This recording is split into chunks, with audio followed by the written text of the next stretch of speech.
Content provider networks. अब यहां पर देखिएगा कि बहुत सारी इंटरनेट सर्विसेज आज आप क्लाउड पे देखेंगे या फिर डेटा सेंटर नेटवर्क से आ रही है। तो ये जो डेटा सेंटर नेटवर्क है ये क्या है?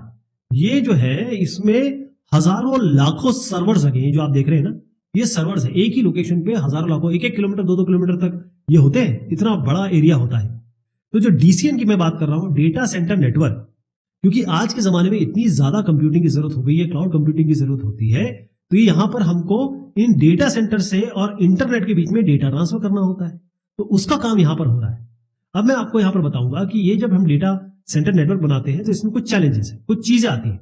जैसे भाई इसको बढ़ाना आगे, इसमें और भी हमको सर्वर्स लगाने हैं, या नेटवर्क थ्रूपुट बढ़ाना है। नेटवर्क थ्रूपुट क्या होता है, इसको एग्जांपल समझाता हूं मैं आपको।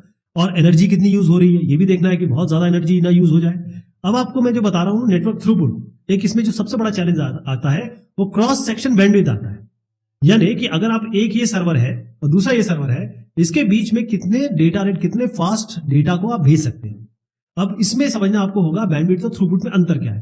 पहले समझिए, मान लीजिए एक पाइप है, ऐसे पाइप है, तो पाइप का जो मुंह है ना, इसको हम बैंडविड्थ कहते हैं। अगर मैं पाइप को बड़ा कर दूं या ये छोटा कर दूं तो इसका ये बैंडविड्थ कम हो जाएगा।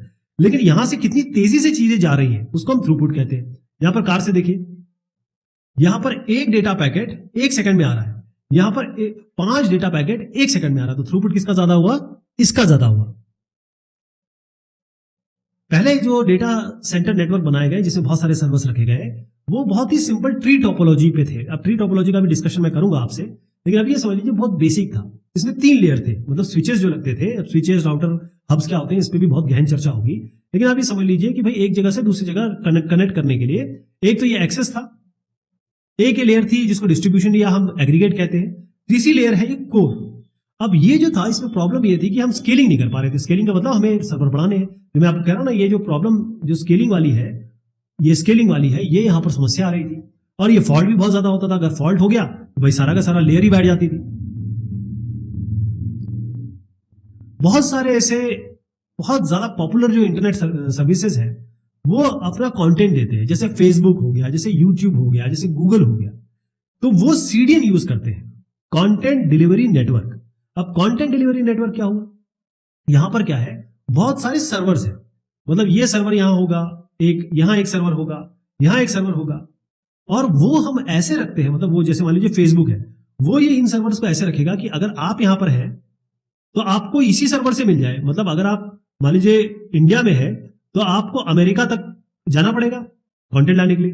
लेकिन अगर इंडिया में ही अगर आपको मान लीजिए दिल्ली में मिल गया, आप देहरादून में है, तो फटाफट आपका काम हो जाएगा। तो गूगल, फेसबुक, नेटफ्लिक्स, इस तरीके से बड़े बड़े जो आपके कंटेंट प्रोवाइडर हैं उनके खुद के सीडीएन्स हैं, यानी कंटेंट डिलीवरी नेटवर्क। कंटेंट देने का एक नेटवर्क उन्होंने खुद बना रखा है। तो ये छोटी सी फाइल भी हो सकती है कंटेंट, या पूरा का पूरा वीडियो एक साथ स्ट्रीम हो रहा हो।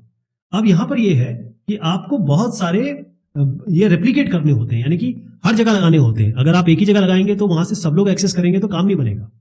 तो यहां पर एक छोटा सा एग्जांपल मैं आपको बताना चाहूंगा। तो आप देखिए, ये जो है ये सीडीएन के बाद है, ये सीडीएन के पहले। सीडीएन फिर से समझ लीजिए कंटेंट डिलीवरी नेटवर्क की बात कर रहा हूं।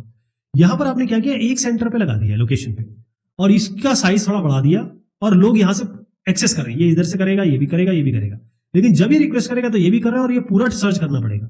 अब सीडीएन का इस्तेमाल करके क्या होगा, इसको हमने थोड़ा छोटा कर दिया, इसको भी थोड़ा छोटा कर दिया, और यहां पर रेप्लिकेशन बना दी, इसी का रेप्लिकेशन, यहां पर कंटेंट का रेप्लिकेशन बना दिया। तो जब ये एक्सेस करेगा तो इसको एकदम फास्ट मिलेगा। ये मान लीजिए यहां पर आप इंडिया में है, ये लॉस एंजलिस में है, यहां पर इंडिया में है, और यहीं पे आप मान लीजिए मथुरा में है, और यहां दिल्ली में आपका एक नियरेस्ट सर्वर है, तो आपको फटाफट मिल जाएगा। इस तरीके से समझिए। तो यूजर जब रिक्वेस्ट करता है तो सीडीएन ये देखता है, कंटेंट डिलीवरी नेटवर्क, कि कौन सा रेप्लिका, या कौन सा रेप्लिका मतलब होता है उसी का एक जैसा प्रारूप, वो कौन सा सर्व करवाना है, मतलब कौन से आदमी को कौन से सर्वर से देना है। तो इससे क्या होगा, बहुत सारी चीज देखनी पड़ती है। मान लीजिए इन्होंने इसको मांगा, यहां से मांगा, और ये नियरेस्ट है, लेकिन प्रॉब्लम यह है कि यहां पर लोड ज्यादा है, यहां पर ट्रैफिक लोड बहुत ज्यादा हो रहा है, कंजेशन बहुत ज्यादा है। तो क्या होगा, ये स्विच कर देगा, यहां से लेगा। फिर ये मथुरा वाला दिल्ली से ना लेके, मथुरा वाला हो सकता है कि भोपाल से ले ले, या कोई और आगे जगह से ले ले।